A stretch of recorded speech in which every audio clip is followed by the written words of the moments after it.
Hello, this next video is continuing to explore ratio and proportion. So we have learned that the ratio is the relationship between two numbers. So for instance, 5 to 8. And we can write ratio as a fraction. So we can write 5 to 8, or 5 to 8, or 5 over 8. These are all ratios. A fraction is a ratio. So that makes it fun because you guys know lots and lots and lots about fractions. You've become fraction aficionados. But now we're going to explore if a rate keeps going, then it's in proportion. So if the same ratio is extended of 5 to 8, well, we could say, well, 5 to 8 is in proportion to 10 to 16, or 15 to 24, or 20 to 32, or 25 to 40, or 30 to 48.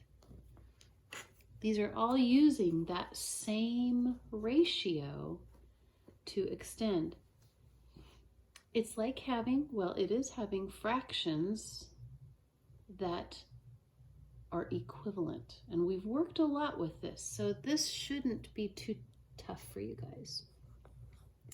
So 5/8 can be equivalent to 10/16, which is also equivalent to 15/24, or 15 to 24, which is equivalent to 20 over 32.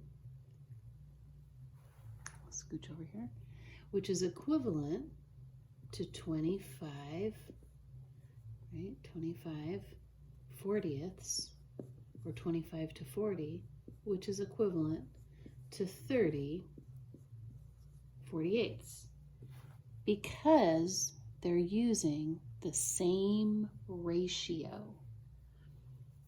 See how these are just equivalent fractions, aren't they?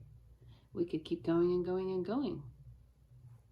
But what I'm showing you is a way for you to be able to work on this math paper that I gave you in your Google folder, or for this week, 5/8. So it says determine whether the ratios are equivalent, 5/8 and 30 over 48. Well, is that equivalent? We would write yes. Yes, it is equivalent. Let's find another one. 5/7 and 9/10. Let's see if 5/7 is equivalent to 9/10.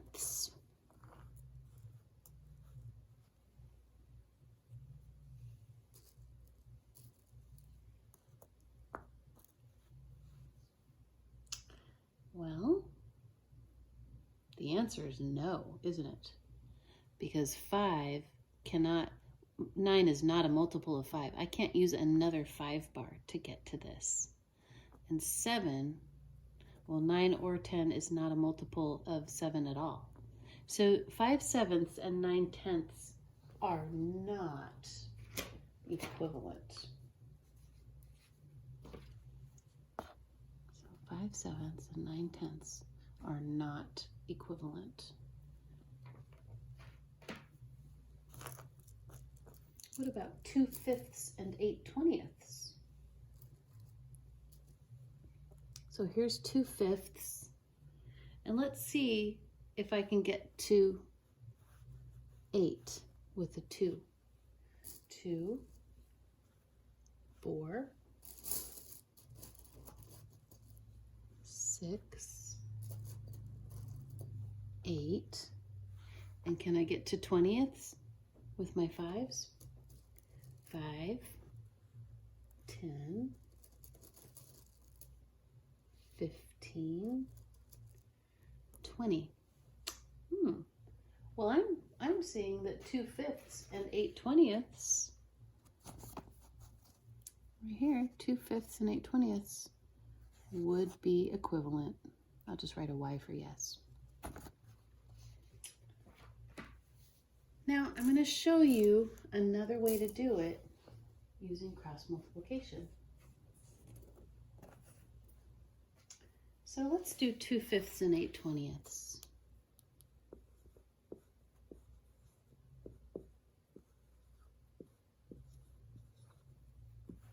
We can find out if these two fractions or these two ratios are equivalent, which means they're in proportion, by doing cross multiplication.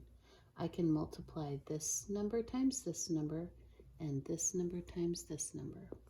Okay, so let's rewrite this as 2 times 20. We want to see, is it equal to 5 times 8? Well, we know that if we multiply anything by 2, it's just doubling it. That's why we work on our doubles so much. So 20 plus 20, well, that's 40, right? And we know our multiples of 5 or 8 because we practice those all the time, don't we? 5 times 8 is 40. So are they equivalent? Yes. That means they are in proportion. This fraction is in proportion to that fraction. Okay, let's do another one.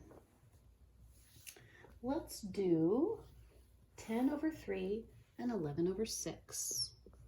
10 over 3 and 11 over 6. We want to know, is this equivalent? Are these ratios in proportion?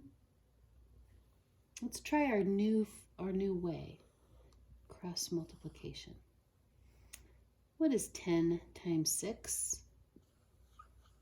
We know anything times 10 is you just put a 0 on the end, right? So 6 turns into 60. There it is. What's 3 times 11? 11s are fun. So is 60 equivalent to 33? Is 60 equal to 33? Nope. This is not in proportion, not proportional.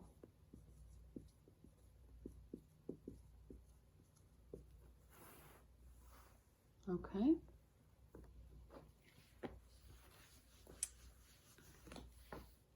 That's how you do proportions.